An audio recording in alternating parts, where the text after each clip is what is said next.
सत्संग की महिमा। एक बार देवर्षि नारद भगवान विष्णु के पास गए और प्रणाम करते हुए बोले, भगवान मुझे सत्संग की महिमा सुनाइए। भगवान मुस्कुराते हुए बोले, नारद तुम यहां से आगे जाओ, वहां इमली के पेड़ पर एक रंगीन प्राणी मिलेगा। वह सत्संग की महिमा जानता है, वही तुम्हें समझाएगा। नारद जी खुशी खुशी इमली के पेड़ के पास गए और गिरगिट से बातें करने लगे। उन्होंने गिरगिट से सत्संग की महिमा के बारे में पूछा। सवाल सुनते ही वह गिरगिट पेड़ से नीचे गिर पड़ा और छटपटाते हुए प्राण छोड़ बैठा। नारद जी आश्चर्यचकित होकर लौट आए और भगवान को सारा वृत्तांत सुनाया। भगवान मुस्कुराते हुए बोले, इस बार तुम नगर के उस धनवान के घर जाओ और वहां जो तोता पिंजरे में दिखेगा उसी से सत्संग की महिमा पूछ लेना। नारद जी क्षण भर में वहां पहुंच गए। उन्होंने तोते से सत्संग का महत्व पूछा। थोड़ी देर बाद ही तोते की आंखें बंद हो गईं और उसके भी प्राण पखेरु उड़ गए। इस बार तो नारद जी भी घबरा गए और दौड़कर भगवान के पास पहुंचे। नारद जी ने कहा, भगवान यह क्या लीला है? क्या सत्संग का नाम सुनकर मरना ही सत्संग की महिमा है? भगवान हंसते हुए बोले, यह बात भी तुम्हें जल्द ही समझ आ जाएगी।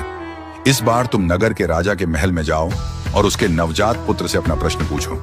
नारद जी थर थर कांपने लगे और बोले, अभी तक तो पक्षी ही अपने प्राण छोड़ रहे थे। इस बार यदि वह नवजात राजपुत्र मर गया तो राजा मुझे जीवित नहीं छोड़ेगा। भगवान ने नारद जी को अभयदान दिया। नारद जी ने हिम्मत जुटाई और राजमहल में आए। वहां उनका बड़ा सत्कार किया गया।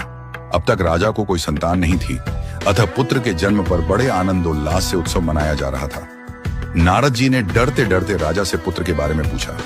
उन्हें राजपुत्र के पास ले जाया गया। पसीने से तरबतर मन ही मन श्री हरि का नाम लेते हुए नारद जी ने राजपुत्र से सत्संग की महिमा का प्रश्न किया। नवजात शिशु हंस पड़ा और बोला, महाराज चंदन को अपनी सुगंध और अमृत को अपने माधुर्य का पता नहीं होता। ऐसे ही आप अपनी महिमा नहीं जानते, इसलिए मुझसे पूछ रहे हैं। वास्तव में आपके क्षण भर के संग से ही मैं गिरगिट की योनि से मुक्त हो गया। आपके दर्शन मात्र से तोते की क्षुद्र योनि से मुक्त होकर इस मनुष्य जन्म को पा सका। आपके साथ थोड़े से समय के सत्संग से मेरी कितनी ही योनियां कट गईं और मैं सीधे मानव तन में ही नहीं पहुंचा, अपितु राजपुत्र भी बना। यह सत्संग का ही अद्भुत प्रभाव है। हे देव, अब मुझे आशीर्वाद दें कि मैं मनुष्य जन्म के परम लक्ष्य को पा सकूं। और बालक ने भगवान का नाम जपा, ओम नमो भगवते वासुदेवाय।